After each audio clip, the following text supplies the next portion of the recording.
میری اور آپ کی اسلام سے قبل بہت کم ذمہ داریاں ہوتی ہیں، وہ صرف معاشرتی ذمہ داریاں اور دنیاوی ذمہ داریاں ہوتی ہیں۔ لیکن جب رب ذوالجلال کے دین کا میں اور آپ اقرار کر لیتے ہیں اور اللہ وحدہ لا شریک کے سپرد اپنے زندگی کو ہم کر دیتے ہیں، تو پھر میرے اور آپ کے کندھوں کے اوپر مزید ذمہ داریوں کا اضافہ ہو جاتا ہے۔ اور پھر اللہ تعالیٰ مجھے اور آپ کو بتاتے ہیں ایمان لانے کے بعد آپ کے لیے جو ہدایت کا مسئلہ ہے، جو ہدایت کی بات ہے، وہ ہدایت متقین کے لیے ہے، وہ پرہیزگاروں کے لیے ہے۔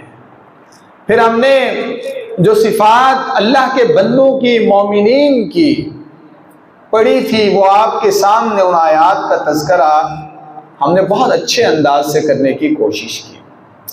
آج ہم یہ بات کریں گے کہ اللہ کا بندہ کون ہے۔ اللہ نے ہمیں پیدا کیا بحیثیت مجموعی، تو ہم سب اللہ کے بندے ہیں، ہم سب اللہ کی مخلوق ہیں۔ لیکن اللہ تعالیٰ کچھ بندوں کو خاص کر کے قرآن عظیم الشان کے اندر کہتا ہے یہ عباد الرحمن ہیں، یہ اللہ کے بندے ہیں، یہ اللہ سے محبت کرنے والے ہیں۔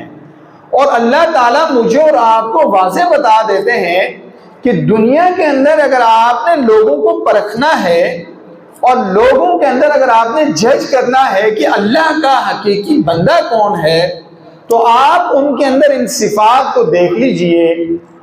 اگر آپ کو اس کے اندر یہ صفات معلوم ہو جائیں اور آپ کو لگے کہ اس اللہ کے بندے کے اندر جو اللہ کی مخلوق ہے، اللہ نے پیدا کیا ہے، اس کے اندر یہ صفات موجود ہیں، تو پھر آپ کو معلوم ہو جانا چاہیے وہ اللہ کا حقیقی بندہ ہے۔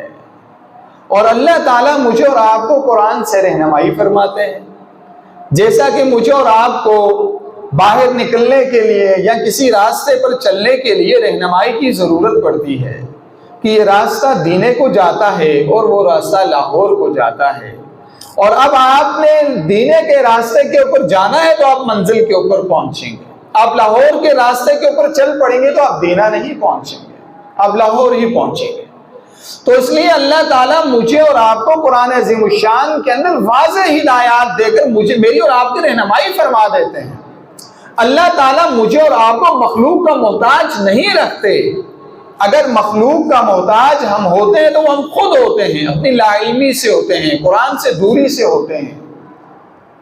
اللہ تعالیٰ نے مجھے اور آپ کو بتایا وعباد الرحمن، اور اللہ کے بندے کون ہیں؟ اللہ کا بندہ کون ہوگا؟ الذین یمشون علی الارض ہونا، جب وہ زمین کے اوپر چلے گا تو بہت عاجزی کے ساتھ چلے گا، بہت انکساری کے ساتھ چلے گا۔ یعنی عاجزی اور انکساری ایسا نہیں ہے وہ فقیر بن کے چلے اور وہ گندا اور خستہ حال ہو کر چلے، اس کا مطلب عاجزی نہیں ہے، اس کا مطلب اللہ والا نہیں ہے۔ آج کل کی دنیا کے اندر جو جتنا گندا ہوگا وہ اتنا ہی ہم اس کو اپنا مرشد بنا لیتے ہیں۔ جو بہت ہی عجیب اور غریب حرکتیں کرے، ہم کہیں جو مرفوع القلم ہے، یہ سائیں ہمیں لگ رہا ہے بظاہر وہ بہت اچھا انسان ہوتا ہے، لیکن معاشرے کے سامنے وہ ایسا ریئیکٹ کرتا ہے، ہم اس کو بہت اللہ کے قریب لے جاتے ہیں، اللہ والا ہے، یہ اللہ کے بہت قریب ہے، لیکن ہم شاید بھول جاتے ہیں اس وقت ان اللہ جمیل ویحب الجمال، اللہ بہت نفیس ہے، وہ نفاست والا ہے۔ اللہ تعالیٰ تو نفاست کو پسند کرتا ہے، پاکیزگی کو پسند کرتا ہے، گندگی اور غلاظت کو نہیں پسند کرتا۔ یہ عاجزی نہیں ہے۔ کچھ چیزیں ایسی ہوتی ہیں جن کو ہم نے اپنی طرف سے عاجزی بنائی ہوئی ہوتی ہے۔ اب اللہ کی زمین کے اوپر چلنے والا جو اللہ کا بندہ ہو، جس کے اندر عجز ہو، انکساری ہو، وہ ہمیشہ ڈاؤن ٹو ارتھ ہوتا ہے۔ اللہ نے اس کو بہت سے نوازا ہوا ہوتا ہے، لیکن وہ معلوم نہیں پڑتا کہ اس کے پاس اللہ کی کتنی دولت ہے۔ اللہ نے اس کو بڑے حسب و نسب سے نوازا ہوتا ہے، لیکن جب اللہ کے بندوں اور مخلوق کے درمیان چلتا ہے اور بیٹھتا ہے، ایسا معلوم ہوتا ہے کہ یہ بندہ عام بندوں جیسا ہے۔ اللہ تعالیٰ نے بظاہر دنیا کے اندر اس کو بہت بڑے سٹیٹس سے نوازا ہوتا ہے، لیکن وہ بندہ اپنے ان ساری جو اللہ نے اس کے اوپر انعام اور اکرام کیا ہوا ہوتا ہے اس کی وجہ سے وہ تکبر کے اندر نہیں آتا۔ دیکھ لیجئے، معاشرے کو دیکھیے، اس کو سٹڈی کیجئے، یہ بہت بڑی کھلی کتاب ہے کہ مجھے اور آپ کو قدم قدم کے اوپر بہت ساری چیزیں سکھا اور پڑھا دیتی ہے۔ یہ معاشرہ بڑا زبردست استاد ہے۔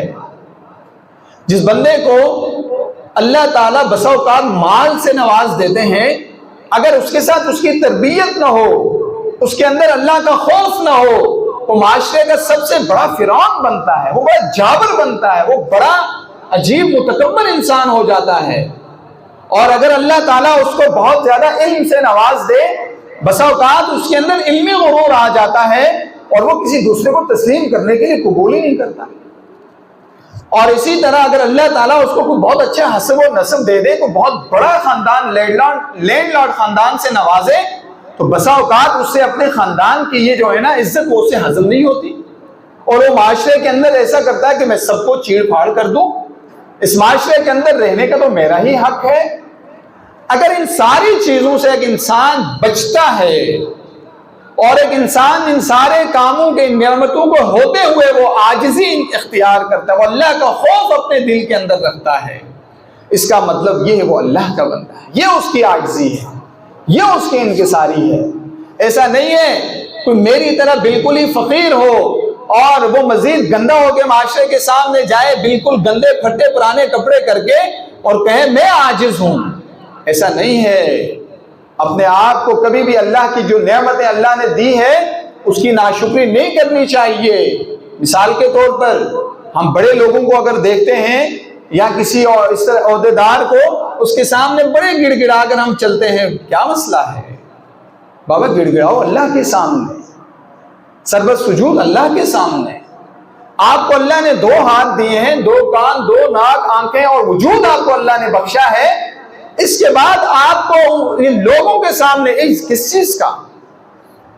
اگر آپ کو عاجزی دکھانی ہے وہ اللہ کے سامنے ہونی چاہیے۔ اور جو انسان اندر اگر بظاہر ایک انسان عاجز ہے، اس کو اندر سے بھی عاجز ہونا چاہیے۔ نہ وہ زمین کو پھاڑ سکتا ہے، نہ وہ آسمان کو پھاڑ سکتا ہے، اس کے اندر کوئی طاقت اس چیز کی نہیں ہے۔ وہ گھمنڈ کرے اور زمین کے اوپر ایسا چلے، وہ یہ تصور کرے اس زمین کو میں پھاڑ دوں گا اور یہاں کے لوگوں کو پتہ نہیں میں کیا سے کیا کر دوں گا۔ اور اگر میں اور آپ اس زمین کے اوپر ایسے چلے جیسے اللہ نے کہا یمشون علی الارض ہونا، عاجزی کے ساتھ، انکساری کے ساتھ، اللہ کے خوف کے ساتھ، اس بندے کو میری وجہ سے کسی کام سے تکلیف نہ ہو۔ المسلم من سلم المسلمون من لسانہ ویدہ، یہ اصل دین ہے۔ نہ میری زبان سے کسی کو تکلیف ہو، نہ میرے ہاتھ سے کسی کو تکلیف ہو، نہ میرے خیالوں سے کسی کو تکلیف ہو، نہ میرے تصورات سے کسی کو تکلیف ہو۔ آج کل ہم سیاسی بیٹھک سجاتے ہیں، ہم کسی دوسرے کی عزت نفس اور اس کی خیال ہی نہیں کرتے، ہم اس کو ایسے ایسے ٹونٹ مارتے ہیں کہ اگلے بندے کا دل چھلنی ہو جاتا ہے۔ ہمیں اختلاف کرنا چاہیے بڑے حسن کے ساتھ، بڑے اچھے انداز کے ساتھ، ہم کر سکتے ہیں۔ ہمیں ایسا مذاق بھی نہیں کرنا چاہیے کہ اگلے بندے کو جس سے تکلیف ہو۔ اللہ تعالیٰ نے ہمیں قرآن کے اندر منع کیا، وَلَا تَنَابَزُوا بِالْأَلْقَابِ بِئْسَ الِاسْمُ الْفُسُوقُ بَعْدَ الْإِيمَانِ، آپ کسی دوسرے کو برے القابات سے بھی من نہیں پکار سکتے۔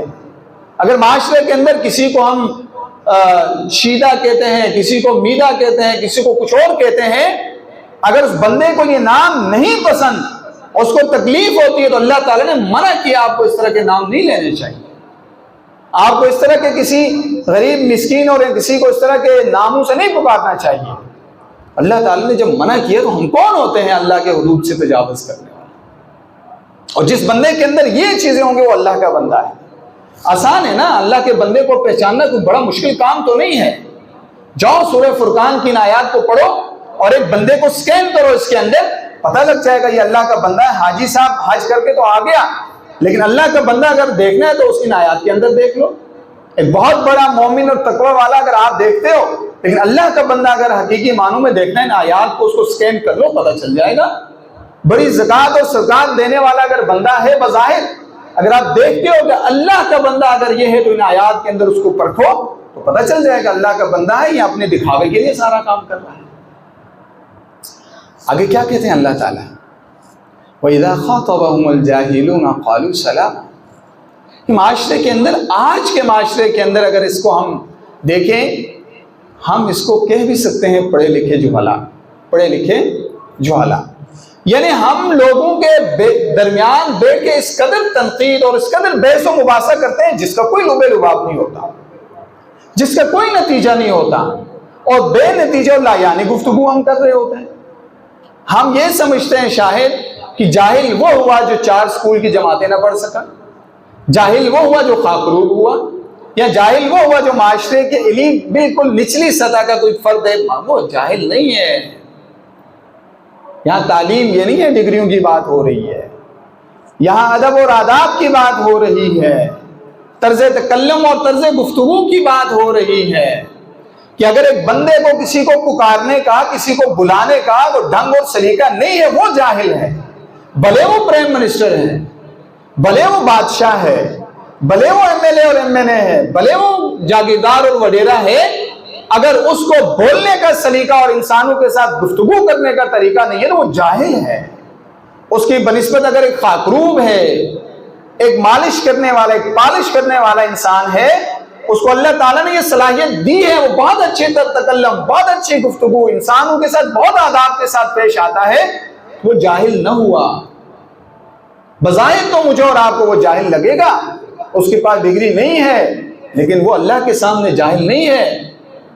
تو جہلا سے جب ہمارے ایسے لوگوں کے ساتھ جو تنقید برائے تنقید اور لڑائی کے اوپر آئے باتوں کے اندر، اللہ تعالیٰ نے ہمیں بتایا جو میرا بندہ ہوگا وہ لڑائی نہیں کرے گا واپس، وہ گالی نہیں دے گا واپس، بےہودگی نہیں کرے گا اس کے ساتھ واپس، وہ اس کو کہے گا السلام علیکم ورحمۃ اللہ، جاؤ بابا میرا تمہارا کام نہیں لگتا، میری اور تیری زبان نہیں لگ رہی، مجھے نہیں لگتا کہ مجھے تیرے ساتھ کوئی مزید گفتگو کرنی چاہیے، وہ محفل چھوڑ دینی چاہیے، اٹھ جانا چاہیے۔ بس اوقات ہم کیا کرتے ہیں، جہاں بڑے پنچایتیں ہوتی ہیں یا کہیں بڑی جگہوں پہ ہم بڑے لوگوں کے ساتھ بیٹھتے ہیں، ہمارے سٹیٹس ہوتے ہیں، ہم کہتے ہیں اگر یہ ڈسکشن ہوئی تو میں نے نہیں ہارنا، ادھر میں نے دلائل ہی دینے ہیں۔ یہ کیا علماء اور کیا جہلا اور کیا یونیورسٹیوں کے پڑھنے والے سب کوشش کر رہے ہوتے ہیں کہ ہم اپنے دلائل اور براہین سے ان کے اوپر اپنا جو ہے نا روک ڈال دیں۔ یہ نہیں ہے، آپ غلط ہیں تو آپ وہ چھوڑ دو اس جگہ کو، آپ کو علم نہیں ہے تو آپ سوال کا جواب مت دیجئے، آپ لوگوں کی غلط رہنمائی مت کیجئے، آپ لوگوں کے ساتھ بحث اور تکرار مت کیجئے، جہاں سے آپ کو پتا چلے اب میری بحث اور تکرار کے بعد یہاں فتنہ ہوگا، یہاں فساد ہوگا، یہاں لڑائی ہوگی، لوگوں کے دل ٹوٹ جائیں گے، کیا میری بحث اچھی ہے یا کسی کا دل بچانا اچھا ہے؟ اللہ تعالیٰ تو وہ مشفق ہے، وہ محبت کرنے والا ہے، وہ لونگ اینڈ کیئرنگ ہے، وہ محبت کرتا ہے، وہ کیئر کرتا ہے اپنے بندے کی، لیکن ہم اس قدر ظالم بن جاتے ہیں، 4 الفاظ کیا بولنے آ جائیں اگلے بندے کو ہم کچھ سمجھتے ہی نہیں ہیں۔ ہم کہتے ہیں جو میرا اسکول آف تھاٹ ہے، جو میری گفتگو ہے، جو میں کہوں گا وہی ٹھیک ہے۔ ایسا نہیں ہونا چاہیے، جو یہ کرے گا وہ اصل جاہل ہے۔ والذین یبیتون لربہم سجدا وقیاما، کتنی شاندار آیات ہے۔ اللہ کہتا ہے میرا بندہ وہ ہے والذین یبیتون لربہم سجدا وقیاما، جس کی جو راتیں ہیں وہ کیسے گزرتی ہیں؟ یبیتون لربہم، سجدے اور قیام کے اندر گزرتی ہیں۔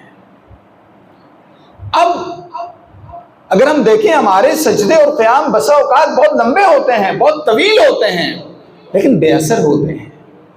آہ جو دل سے نکلتی ہے اثر رکھتی ہے، پر نہیں طاقت پرواز مگر رکھتی ہے۔ ٹھیک ہے، یعنی جو ہمارے دل کے اندر سے اگر اللہ کے ساتھ میرا اور آپ کا کنیکشن ہو، اور مجھے میرے اور آپ کے سجدے کا مطلب اور مفہوم معلوم ہو، اور اللہ کے سامنے جب ہم جھکتے ہیں تو بندوں کی ساری جو ہماری ٹینشن اور ساری بندوں کے سامنے جھکنے کی باتیں وہ نکال کر اگر اللہ کے سجدے کے اللہ کے سامنے سر بسجود ہوتے ہیں، اس کا مطلب یہ ہے وہ اللہ والا ہے۔ کیا انبیاء کی وہ سیرت ہم بھول گئے کہ آپ کو جتنی تکلیف ہو، آپ کو جب آپ غزوات ہوتے تھے، جب جنگ ہوتی تھی، آپ کو برشے لگتے تھے، آپ کو تیر و کمان لگتے تھے، آپ کیا کہتے تھے؟ نماز میں کھڑے ہونے دیجئے، اس کے بعد اس کو میرے جسم سے جدا کیجئے۔ یار کس قدر اللہ سے تعلق تھا، کس قدر وہ لوگ اللہ سے محبت کرتے تھے۔ اگر ہم اللہ سے یہی محبت کرنا شروع کر دیں تو پھر مجھے بتاؤ اللہ کی ذات ہمیں بیڑیوں کے سامنے چھوڑے گا؟ اس ظالم معاشرے کے حوالے کرے گا؟ نہیں کر سکتا۔ یہ بات ہم نے ویسے بنا دی ہے کہ جیسے تمہارے کرتوت ہوں گے ویسے تمہارے حکمران ہوں گے۔ یہ بات ہم کرتے تو ہیں، لیکن ہمیں یہ بات دیکھنی بھی چاہیے کہ اس کے لیے ہم پریکٹیکلی کیا کرتے ہیں۔ ایک بہت اللہ والا آدمی ہے، ایک نمازی اور تقوی والا آدمی ہے، وہ اللہ کے دین کی کبریائی کی بات بھی کرتا ہے۔ اللہ تعالیٰ اتنا ظالم ہو گیا، اس کے ساتھ اللہ ایسا حشر کرے؟ نہیں کرتا اللہ تعالیٰ۔ بحثیت مجموعی ہمیں معاشرے کے اندر تبدیلی لانی ہوگی، اور یہ وہ صفات تھی بنیادی جو اللہ تعالیٰ خود میرے اور آپ کے ساتھ گفتگو کر رہے ہیں۔ اور یہ قرآن ایسا نہیں تھا نبیوں تک آیا اور کلوز ہو گیا، بند ہو گیا، کسی نے دعوت نہیں دینی، نہیں۔ اس قرآن آپ ایسے سمجھے، یہ قرآن آج آپ کے لیے نازل ہوا ہے، یہ اللہ آپ سے گفتگو کر رہا ہے۔ اور جب آپ اللہ کو کہو گے میرا اللہ، میرا خدا، میرا رب، ایسے جب اپنے اللہ کو پکارو گے سجدوں کے اندر، مجھے بتاؤ ایک باپ جتنا بھی ناراض اپنے بیٹے سے ہو جائے، ایک ماں جتنی بھی ناراض اپنے بیٹے سے ہو جائے، جب وہ بیٹا اس کے قدموں میں پڑ جاتا ہے، کہتا ہے میری ماں، میرا باپ، مجھ سے یہ خطا ہو گئی، وہ باپ پہ پگھل جاتا ہے۔ میرے رب کے لیے تو مبالغے کی بات ہوئی، وہ تو 70 ماؤں کی بات کی گئی ہے، لیکن 70 ماؤں سے بھی کئی گنا زیادہ اللہ محبت کرتا ہے ہم سے۔ اگر میرے اور آپ کے سجدے ویسے بن جائیں اور میں اور آپ دنیا کو باہر چھوڑ جائیں اور مسجد میں اللہ کے لیے ہو کے آ جائیں، تو میں اور آپ اللہ کے بندے ہیں۔ بسا اوقات خطیب صاحب 2 منٹ اوپر کر جائیں، لوگوں کے دلوں کی دھڑکنیں تیز ہونا شروع ہو جاتی ہے۔ کوئی ادھر جانا تھا، ادھر جانا تھا، کیا کر دیا خطیب صاحب نے، کیا کر دیا۔ یہ ہم سمجھتے ہیں ہمارے غلام ہیں، یہ ہم سمجھتے ہیں کہ اللہ کے دین کی بات 5 منٹ ہم نے کیا زیادہ سننے کو موت آ جائے گی، یہ دنیا رک جائے گی، یہ کاروبار رک جائے گا، میری میٹنگ ختم ہو جائے گی۔ کچھ نہیں ہوتا، یہ ترجیحات ہم نے سیٹ کرنی ہوتی ہیں۔ اللہ والے مومنین کی جو بات کی گئی ہے، ان کے دل مسجدوں کے ساتھ اٹکے ہوئے ہوتے ہیں، بازاروں کے ساتھ نہیں اٹکے ہوتے ہیں، محفلوں کے اندر نہیں اٹکے ہوتے ہیں۔ اور اللہ کے لیے جب آپ مسجد میں آتے ہو تو اللہ کے ہو کر آ جایا کرو۔ سب سے پہلے میں اپنے آپ سے گفتگو کرتا ہوں، باہر جو بھی مسائل ہیں وہ اللہ نے جو کرنا ہو کر دے گا، چونکہ ہم اللہ کے سپرد کر کے ہم اللہ کے گھر کے اندر آ جاتے ہیں۔ اور بندے کو بھی حیا آتی ہے جب کسی بندے کے گھر بڑے مسئلے اور پریشانی کے لیے جاؤ، اگر جتنا بھی آپ کا مخالف ہو وہ بھی حیا کر کے کچھ نرمی کرتا ہے، یہ تو اللہ ہے۔ لیکن آپ اللہ کے سامنے اللہ کا بن کر تو دکھاؤ، آپ اللہ کے سامنے ویسے سجدے کر کے تو دکھاؤ۔ لیکن ہمارے سجدوں کے اندر کمی ہے، اللہ کی عطا کے اندر کوئی کمی نہیں ہے۔ جس دن میری اور آپ کی جو اللہ کے یہ بندوں کی صفات میرے اور آپ کے اندر لانا ہم نے خود شروع کر دی، اس دن میری اور آپ کی کامیابی ہے۔ اس دن میں اور آپ دیکھیں گے کہ جو کام ہم باہر چھوڑ کے آئے ہیں، جب جائیں گے، اگر ہمارے 5 منٹ پہلے جانے سے 10 گاہک ہوتے، اللہ تعالیٰ مجھے اور آپ کو 50 گاہک دے دے گا، چونکہ ہم اللہ سے مانگ کے گئے ہیں، بندوں سے وہاں جا کے منتیں نہیں کریں گے۔ تو انشاءاللہ اگلی جو صفات ہیں اس کو ہم اگلے جمعے میں ڈسکس کریں گے۔ مجھے امیر صاحب کی طرف سے ایک چٹ آئی ہے، فلسطین کے اوپر تھوڑی سی آپ